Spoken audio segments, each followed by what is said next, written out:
Bilip bilbey internette birisi жазып атат, айтып атат, комментарий, ар балакат. Tanıyыбы, tanыбайбы, ушакпы, жалабы, dinge зыянбы, ахиретке зыян, буга кызыктырбайт бардыгына. Анткенде буда эмне жок да? Буда акыл жок. Буда иман жок. Ойлонот эле. Буга жооп берем, Аллахтын алдында жоопкерчилик жок. Жанында периштелердин сезими жок. Үстүдө Аллах карап турганын сезими жок. Өлүмдүн түшүнүгү жок. Кабырдагы түшүнүк жок. Каяка баратын? Тугандар, бул жол менен кетсек жакшы болбойт. Кайтайлы. Иржиу, кайткыла. Лааллакум туфлихун.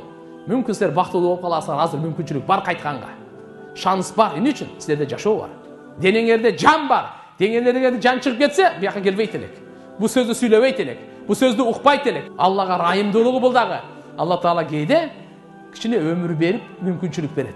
Кайтып каларым экен. Жаман жолду таштайарым экен.